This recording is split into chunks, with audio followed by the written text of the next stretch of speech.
Саламатсыздарбы? Окуу керемет долбоорунун алкагында математика предметинен окуучулардын математикалык көндүмдөрүн аныктоо максатында калыптандыруучу баалоо жүргүзүү үчүн баалоо ап тиркемесин колдонобуз.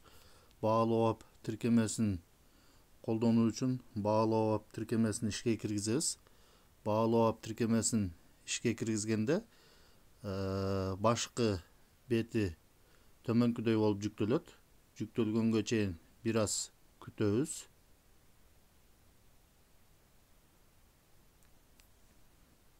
Бул жерден при использовании приложений дегенди басабыз. Андан кийин кайра при использовании приложений дегенди тандайбыз. Бул жерден разрешить деген баскычты басабыз. Баалоо ап тиркемесинин башкы бети ушундай болуп жүктөлөт. Бул жерде тиркеменин башкы бетиндеги бардык менюлар биринчи англис тилинде болот. Орус тилине которуу үчүн биринчи кезекте тиркемеге катталып, андан кийин тиркемени орус тилине которуп алсак болот. Тиркемеге катталуу үчүн регистр деген баскычты басабыз. Регистр деген баскычты басканда ушундай бет ачылат. Бул жерде username деген жерге өзүбүздүн атыбызды жазабыз.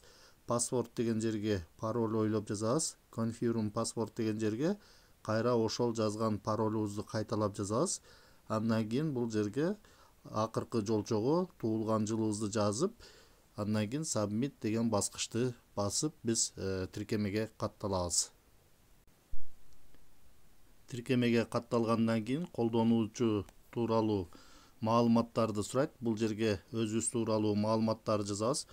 Биринчи жолчого атыбызды жазабыз. Андан кийин экинчи жолчого фамилиябызды жазабыз. Бул жерден жынысыбызды тандайбыз.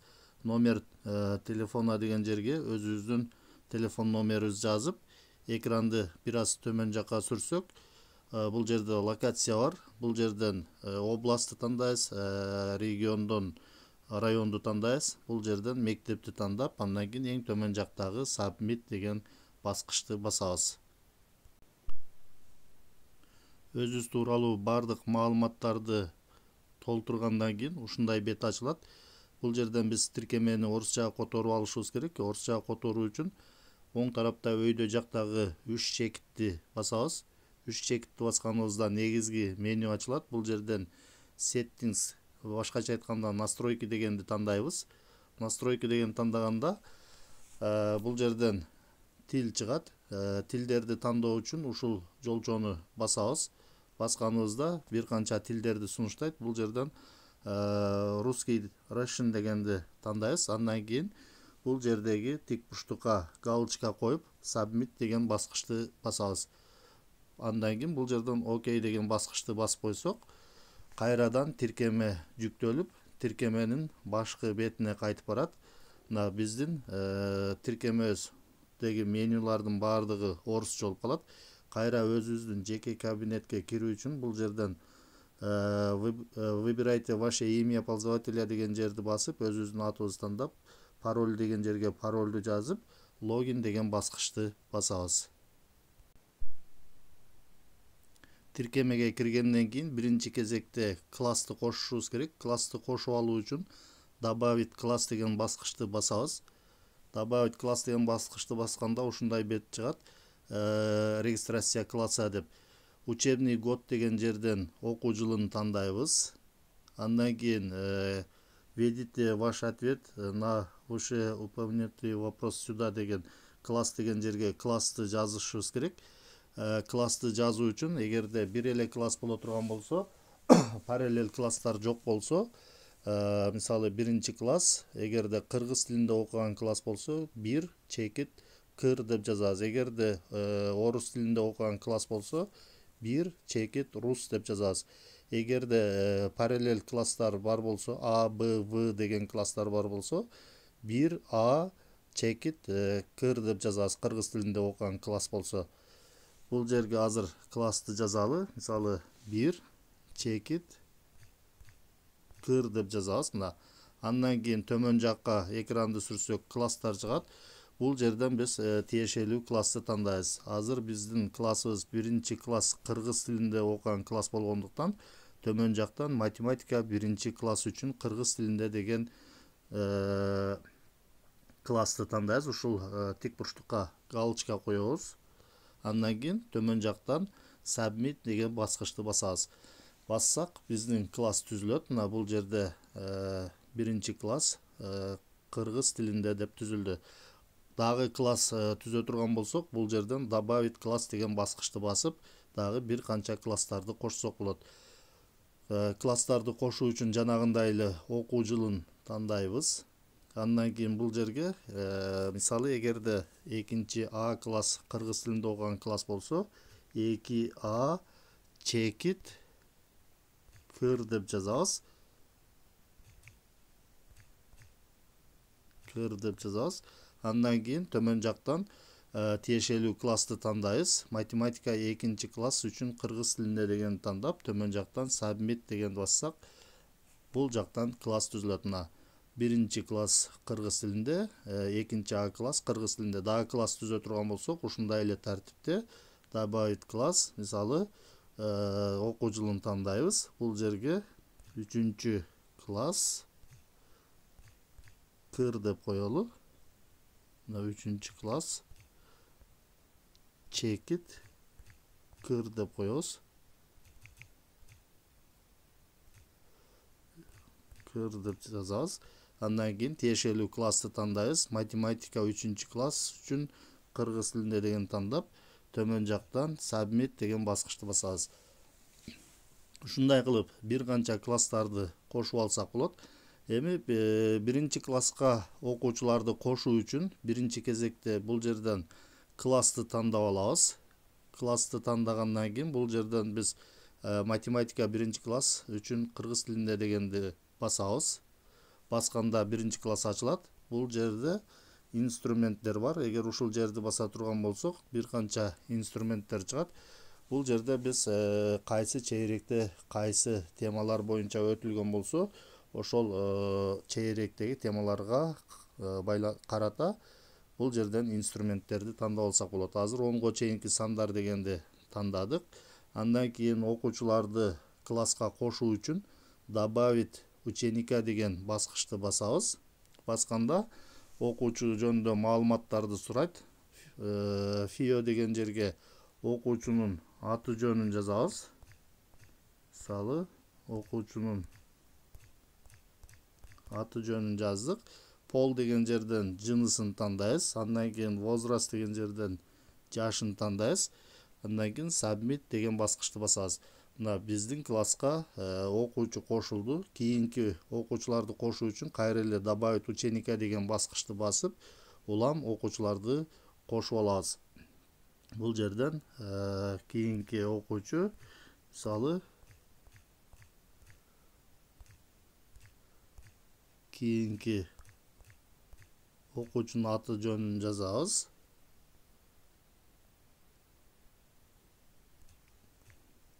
Андан кийин жынысын тандайбыз, жашын тандайбыз, submit деген баскычты басабыз. Ушундай кылып окуучуларды улам кошуп алып кете беребиз. Бул жерге мисалы топторду кошсок да болот.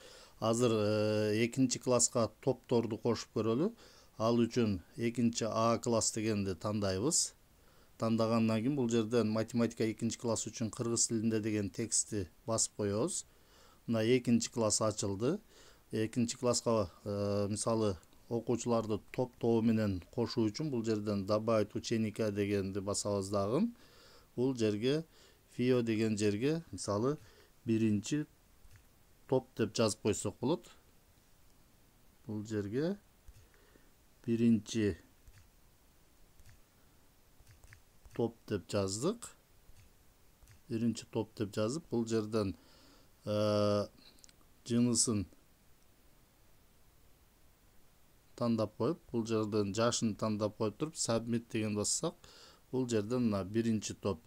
Эгер сиздер окуучулардан топ боюнча калыптандыруучу баалоо жүргүзүү керек болсо, ушундай кылып топторду түзүп алсаңыздар болот. Эми 1-классты тандайын. Мына 1-классты тандадык.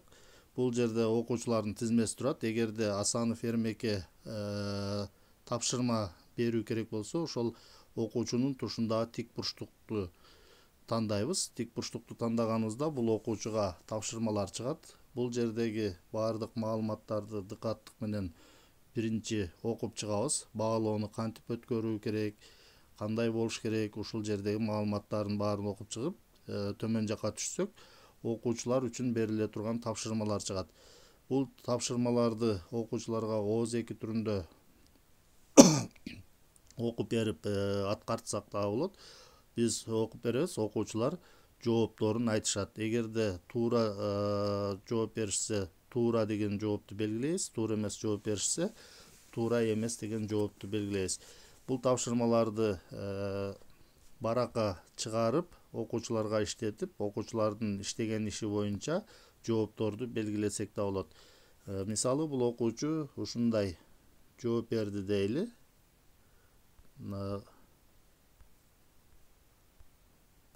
Ушундай жооп берди дейли. Бардык жоопторду белгилегенден кийин submit деген баскычты басабыз.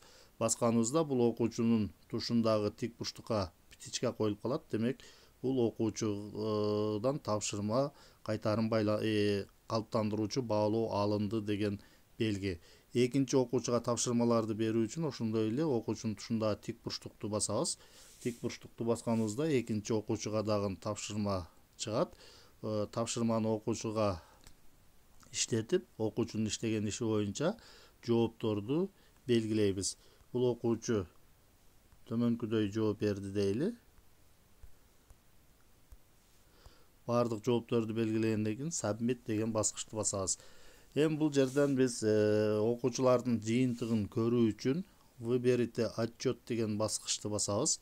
Выберите отчет деген баскычты басканда бул жерде отчеттун түрлөрү чыгат. Группировка по классам, промежуточный отчет, отчет о выполнении задач деп. Бул жерден группировка по классам дегенди тандайбыз. Группировка по классам деген тандаганда бул жактан инструменттердин тизмеги чыгат. Биз 10го чейинки сандар боюнча калыптандыруучу баалоо өткөргөндүктөн ушул 10го чейинки сандар деген инструментти тандайбыз. Тандаганыбызда жыйынтык ушундай болуп чыгат. Ар бир окуучунун жыйынтыгы проценттик көрсөткүч менен чыгат. Бул жерде окуучунун аты жөн жазылган таблица жашыл түстө болсо, демек эң жакшы деген, ал эми сары түстө болсо жакшы деген, ал эми күрөң түстө боло турган болсо орто, кызыл түстө болсо начар болот. Ал эми оң тарабында обратная связь, кайтарым байланыш чыгат. Ар бир окуучуга өзүнчө кайтарым байланыш берилет. Ар бир окуучуга берилген кайтарым байланышты көрүү үчүн ошол окуучу турган таблицаны манжабыз менен бассак, ошол окуучуга кайтарым байланыш чыгат. Мисалы, Асанов Эрмек дегенди тандайбыз. Тандаганыбызда мына кайтарым байланыш чыкты.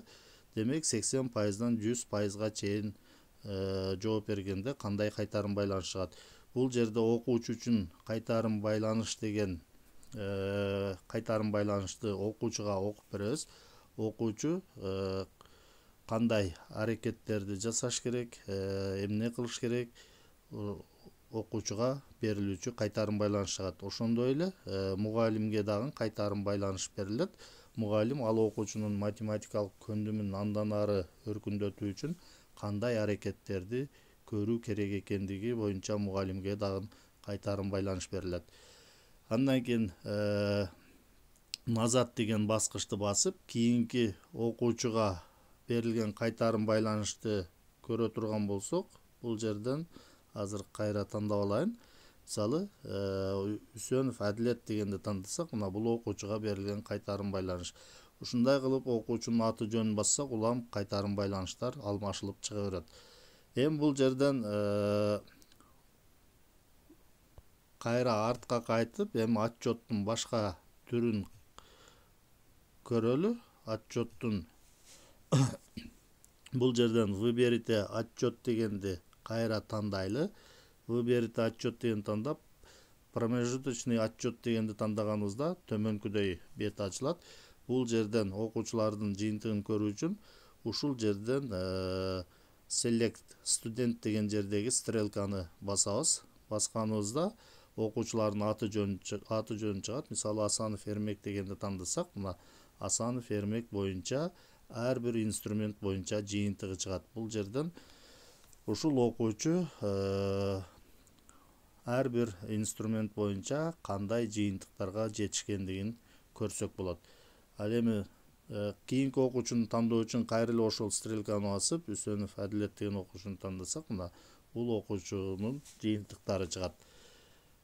Эми кайра артка кайталы дагы отчеттун башка түрүн тандайлы. Бул жерден отчет о выполнении задач дегенди тандасак, бул жерде математика 1-класс үчүн кыргыз тилинде деген текст баскычты басабыз. Басканыбызда бул жерден отчет чыгат. Окуучулардын жыйынтыгы, ал эми өйдө жакта болсо окуучунун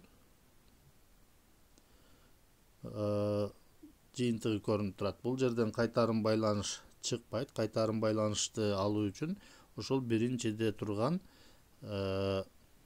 жанагы группировка по классам дегенди тандайбыз.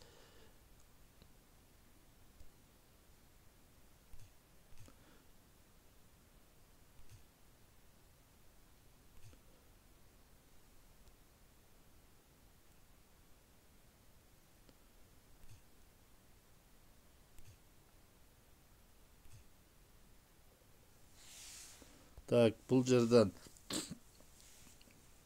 эми окуучуларды класска киргизгенде окуучулардын аты жөнүнөн ката кетип калган болсо, ошол каталарды кантип оңдойбуз? Мисалы, Асанов Эрмек деген окуучунун маалыматында ката кетип калган болсо, ал маалыматты оңдоо үчүн окуучунун аты жөнү жазылып турган жерди басабыз. Басканыбызда окуучу жөнүндө маалыматтар чыгат. Окуучунун маалыматтарын оңдоп түзөтүү үчүн, өзгөртүү үчүн карандаштын сүрөтүн басабыз. Карандаштын сүрөтүн басканыбызда бул жерден окуучу жөнүндө маалыматтар чыгат. Ушул жерден биз өзгөртүп кайрадан стайте деген баскычты басып коебуз. Ал эми кайсы бир окуучу класска туура эмес кошулуп калган болсо, ал окуучунун тизмесин класстан өчүрүп салуу керек болсо, анда ал окуучунун аты жөнүн басабыз. Аты жөнүн басканда окуучу жөнүндө маалымат чыгат. Бул жерден корзинанын сүрөтүн басып, ал окуучуну класстан өчүрүп койсок болот. Мисалы, корзинанын сүрөтүн басып, бул жерден окей деген баскычты басканыбызда, мына азыр 1-класста бир эле окуучу калды. Эгер окуучу класска туура эмес кошуп алсаңыздар, ушундай кылып өчүрүп койсоңуздар болот. Ошондой эле бул жерде настройки деген баскыч бар. Настройки деген баскычты басып, бул жерден биз класстарды жашырып койсок да болот. Азыр бул жерде мисалы 3 класс турат. Эгерде 3-классты жашырып коюу керек болсо, ошол настройки деген баскычты басабыз. Басканда бул жерден класстар чыгат. 3-класс дегенди өчүрүп койсок, бул класс башкы бетте көрүнбөй калат. Мына бул жерде азыр 1-класс, 2 класс деген эки эле класс калды. Кайра бизге 3-класс керек боло турган болсо, кайра эле ошол настройканы бастырып, классты жандыра турган болсок, бул жактан кайра класс чыгып калат. Ушундай кылып класстарды жашырып, кайра чыгарып иштесеңиздер да болот. Калыптандыруучу баалоону алып бүткөндөн кийин бул жыйынтыктарды синхронизация кылышыбыз керек, өчүп кетпеш үчүн. Ал синхронизация кылуу үчүн өйдө жактагы 3 чекитти басабыз. 3 чекитти басканда негизги меню ачылат. Бул жерден синхронизируйте деген баскычты басабыз. Басканда ушундай болуп чыгат. Бул жерде азыр бизде 10 тапшырма алыптыр. Бул жерден биз маалыматтарды серверге жөнөтүү үчүн синхронизируйте данные для всех пользователей деген баскычты басабыз. Басканда биздин маалыматтар серверге кетсе, эң акырында турган жер 100% болуп калат. Азыр басып көрөлү.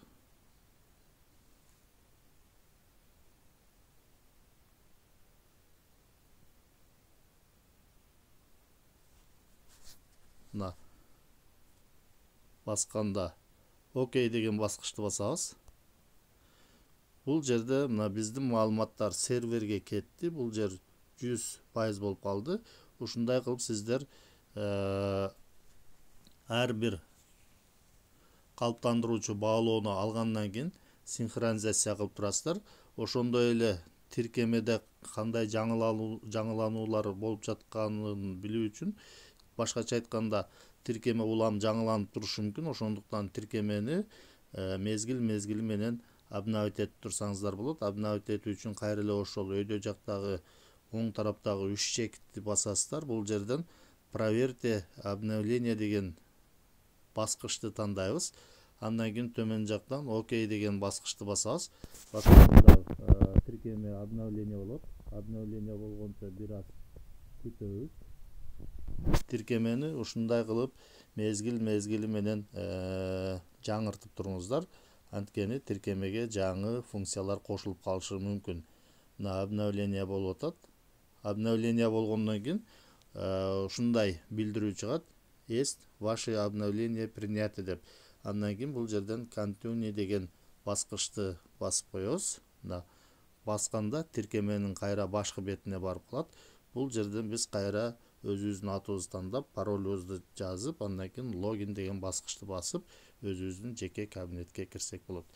Ушундай кылып баалоо ап тиркемесин колдонуп, окуучулардан калыптандыруучу баалоону алсаңыздар болот.